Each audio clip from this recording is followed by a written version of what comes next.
This morning in Money Matters, setting yourself up for success is something we all want to do, while doing it as efficiently as possible can be difficult. That's why Jeffrey Massey with Massey & Associates joins us today to discuss legacy planning for IRAs. Good morning, Jeff. Good morning. Good to see you. Always a pleasure. So I know we've talked about stuff like this before, like obviously planning for your future, and also making sure that when you pass, that your affairs are in order.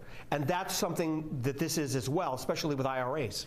And it's so important to have a legacy plan specifically for the IRAs. Okay. And it might sound weird, but when you look at it, it's oftentimes the largest single investment that somebody's going to pass on.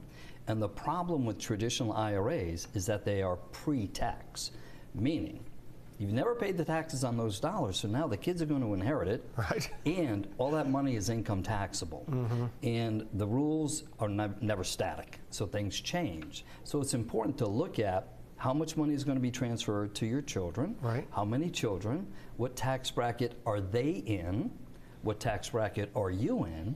And there are times when we have conversations and say, look, you're in a 12% bracket. Why don't we have you pay some tax at 12% instead of it going to your kids that might be in the 22% bracket or 24% tax bracket? Right. So yeah, we have to look at that. So a legacy plan is very important, specific to the IRA account. So, okay, so do the rules change if I don't have kids, right? If I don't have kids, do the rules change and I pass it on to a friend? Obviously, they're still going to get taxed on it, but is it taxed differently? No, it's not taxed differently. Okay. But to your point about do things change? Right. Absolutely. Okay. We had the Secure Act that made major changes in 2020. Right. And then 2022. And it was kind of funny. On my radio show, I talked about they will never pass this to be effective for 23.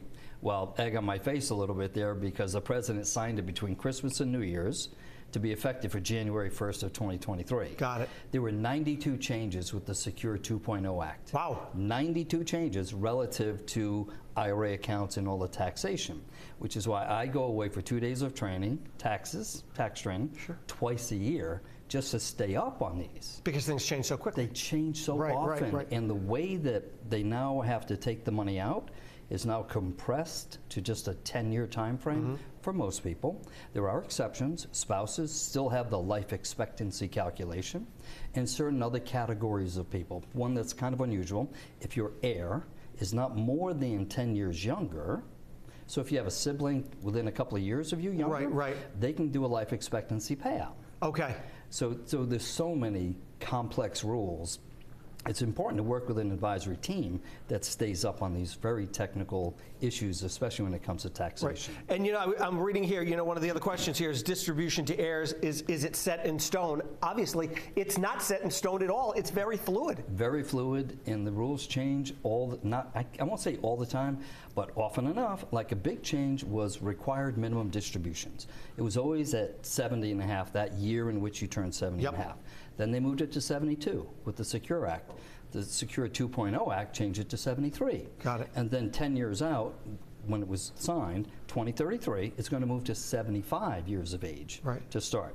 Pros and cons. The more you defer, the bigger the account should be getting. But where the taxes going to be that much farther down the road? Right. Right now, we're in the lowest taxes we will ever see, in my opinion. We know they're going up in 26.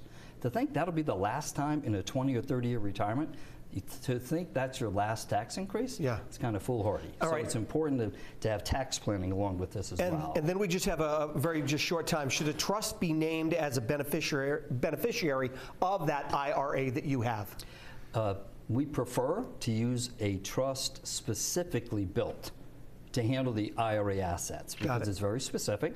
The rules are very technical. So it's very important to work with an attorney that can structure a trust specifically for IRAs, and there are major advantages of doing that, especially if you have complications downrange.